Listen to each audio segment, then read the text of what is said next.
TUG 2026 Maharashtra state quota प्रवेश प्रक्रियेचं schedule अगदी काही दिवसामध्ये आपल्या समोर येणारच आहे। तत्पूर्वी महाराष्ट्र शासनाने यावर्षीच्या प्रवेश प्रक्रियेमध्ये काही बदल केल्याच्या बातम्या सुद्धा आपण पाहतो आहोत। एक महत्त्वाचा बदल महाराष्ट्र शासनाने केला आहे, त्यामुळे कट ऑफ कमी येण्याची सुद्धा शक्यता त्या ठिकाणी निर्माण होते। कोणता नेमका बदल आहे, 10 वर्षानंतर महाराष्ट्र शासनाने हा बदल का केलेला आहे, याविषयी डिटेल इन्फॉर्मेशन आपण आजच्या व्हिडिओमध्ये पाहणार आहोत। नमस्कार, मी अंकुश पाटील। तुम्ही पाहताय श्री छत्रपती अकॅडमी पुणेचं यूट्यूब चॅनल। चॅनलवर नवीन असाल तर अशाच माहितीपूर्ण व्हिडिओसाठी श्री छत्रपती अकॅडमी पुणेच्या यूट्यूब चॅनलला सबस्क्राईब करा। अशाच प्रकारचे महत्त्वाचे अपडेट्स व्हॉट्सअपवर मिळवण्यासाठी डिस्क्रिप्शन बॉक्समध्ये व्हॉट्सअप चॅनलची लिंक देण्यात आलेली आहे। मुख्य विषयाकडे आपण सुरुवात करतोय। मुख्य विषय आहे महाराष्ट्रात वैद्यकीय प्रवेशाच्या जागा अडवण्यावर कारवाई। जे विद्यार्थी कॉलेज मिळूनही कॉलेजला ऍडमिशन घेणार नाहीत, नेमक्या कोणत्या राऊंडला ते आपण पुढे पाहणार आहोत। परंतु यावर्षी त्यांचं ऍडमिशन झालं असेल आणि त्यांनी ती सीट जर घेतली नाही तर त्या विद्यार्थ्याला नेमकी काय शिक्षा आहे। जागा ब्लॉक करणाऱ्या विद्यार्थ्यांवर आता 2 वर्षाची बंदी, म्हणजे 2 वर्ष तो विद्यार्थी पुढील प्रवेश प्रक्रियेमध्ये भाग घेऊ शकणार नाही, अशा प्रकारचा कठोर निर्णय महाराष्ट्र शासनाने घेतलेला आहे।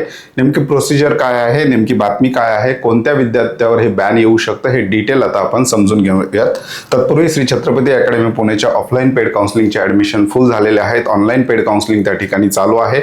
ऑनलाईन पेड काउन्सिलिंगमध्ये विद्यार्थ्यांना झूम वेबिनारद्वारे, त्याचबरोबर व्हॉट्सअप ग्रुपद्वारे, त्याचबरोबर चॅट सपोर्ट, कॉल सपोर्ट, त्याचबरोबर preference list, choice filling, form filling याची संपूर्ण मदत आपण त्या ठिकाणी करणार आहोत। फक्त फॉर्म किंवा भरण्याची जी प्रोसेस आहे, फॉर्म भरणे असेल किंवा चॉईस फिलिंग आहे, ही विद्यार्थ्यांच्या बाजूने असेल। तशा प्रकारचा ऑनलाईन कोर्स सुद्धा आपण लॉन्च केलेला आहे। अगदी 4999 मध्ये विद्यार्थी हा कोर्स जॉईन करू शकतात।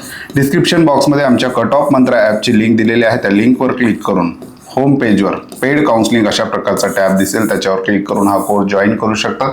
2499चा जो काही कोर्स आहे तो फुल झालेला आहे। आता 4999चा हा कोर्स आहे।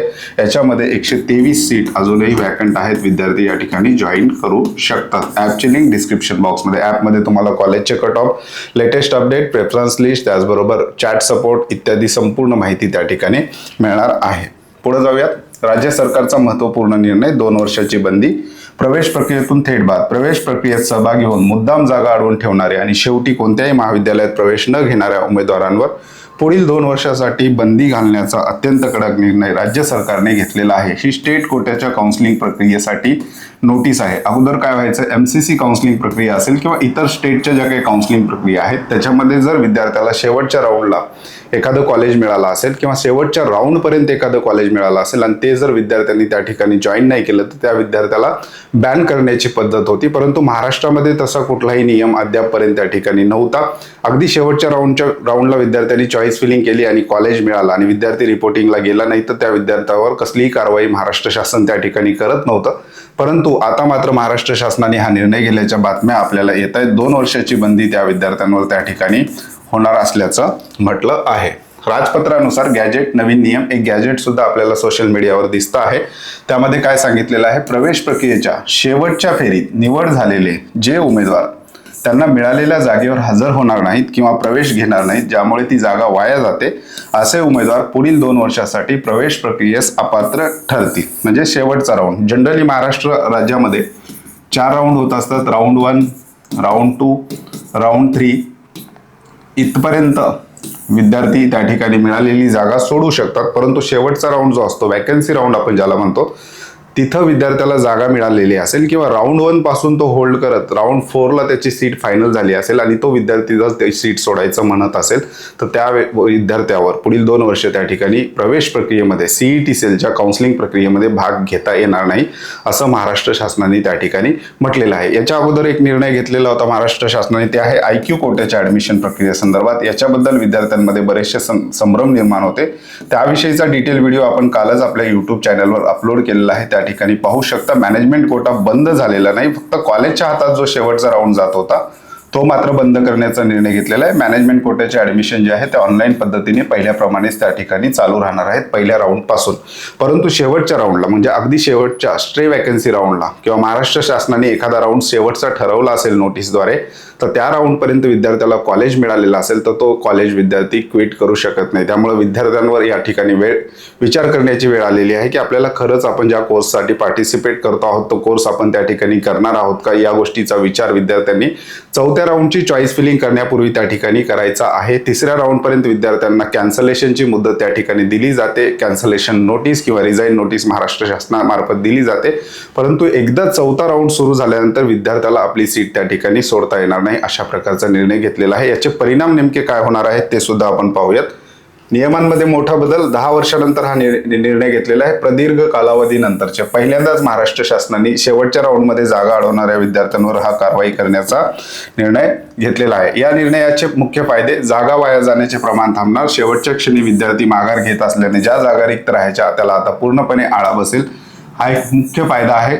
MBBSच्या जागा शक्यतो त्या ठिकाणी शिल्लक राहत नाहीत किंवा वॅकंट राहत नाही, परंतु BAMS, BHMS आणि BDS या कोर्सेसच्या जागा मात्र महाराष्ट्रामध्ये काही प्रमाणात त्या ठिकाणी वॅकंट शेवटी राहायच्या, त्याच्यावर आता आळा या ठिकाणी बसणार आहे. खऱ्या आणि पात्र विद्यार्थ्यांना न्याय. काही जणांकडून जागा ब्लॉक केल्यामुळे गुणवत्ता असूनही प्रवेश न मिळणाऱ्या इतर विद्यार्थ्यांना आता योग्य संधी मिळेल.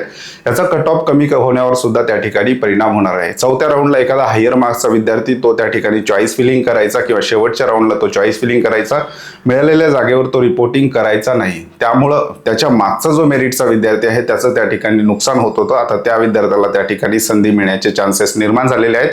त्यामुळे जे हायर मार्क्सचे विद्यार्थी आहेत ते आता जागा अडवणार नाहीत. त्यांना प्रवेश घ्यायचा असेल तरच प्रवेश प्रक्रियेमध्ये पार्टिसिपेट करतील, आणि जर त्यांनी जागा अडवली तर बाकी विद्यार्थ्यांचं नुकसान व्हायचं. ज्या विद्यार्थ्यांना कमी गुण आहेत, आता ह्या निर्णयामुळे ज्या विद्यार्थ्यांना कमी गुण आहेत अशा विद्यार्थ्यांचा सुद्धा या ठिकाणी फायदा होणार आहे. कट ऑफ सुद्धा या बाबतीत कमी होण्याची शक्यता निर्माण झालेली आहे. जसं की BAMS, BHMS, BDS याचा कट ऑफ त्या ठिकाणी या निर्णयामुळे ड्रॉप येऊ शकतो, कारण MBBSच्या जागा शक्यतो वॅकंट राहत नाहीत. MBBSला विद्यार्थी ऍडमिशन घेण्यासाठीच त्या ठिकाणी प्रयत्न करतो, परंतु जस्ट ट्राय म्हणून BAMS आणि BDS किंवा BPTSच्या प्रवेश प्रक्रियेमध्ये हायर मार्क्सचे विद्यार्थी त्या ठिकाणी भाग घ्यायचे. आता त्याच्यावर आळा बसल्यामुळे कमी मार्क्सच्या विद्यार्थ्यांना त्या ठिकाणी संधी मिळणार आहे. त्यांच्यासाठी जागा त्या उपलब्ध होणार आहेत. प्रक्रियेत पारदर्शकता आणि वेग. 10 वर्षानंतर झालेल्या या कडक निर्णयामुळे संपूर्ण वैद्यकीय प्रवेश प्रक्रिया अधिक जलद, सुरळीत आणि पारदर्शक त्या ठिकाणी होणार आहे. सगळी प्रवेश प्रक्रिया ही ऑनलाईन पद्धतीने होणार आहे.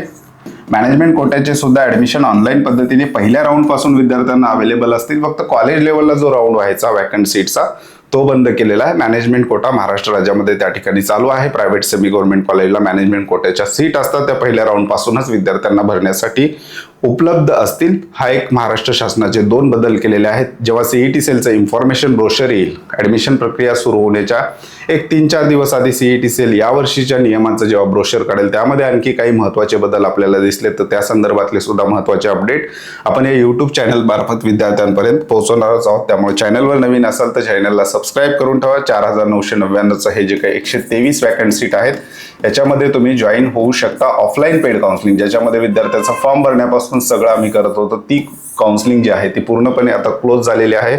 आमची जी लिमिट होती ती लिमिट आता पूर्ण झालेली आहे. आता ऑनलाईन पद्धतीने आपण त्या ठिकाणी घेणार आहोत. सर्व विद्यार्थ्यांना सारख्याच सेवा त्या ठिकाणी मिळणार आहेत, परंतु ऑनलाईन पेड काउन्सिलिंग घेतलेल्या विद्यार्थ्यांना, जे विद्यार्थी 4999 भरतील अशा विद्यार्थ्यांना फॉर्म आणि भरण्याची जी प्रक्रिया आहे, कम्प्युटर जे वर्क आहे ते मात्र स्वतः करावं लागणार आहे. व्हिडिओद्वारे आपण त्या ठिकाणी विद्यार्थ्यांना गायडन्स करणार आहोत. तुर्तास आजच्या व्हिडिओमध्ये आपण इथेच थांबतोय. पुन्हा भेटूयात आणखी एका नव्या आणि माहितीपूर्ण व्हिडिओमध्ये. धन्यवाद.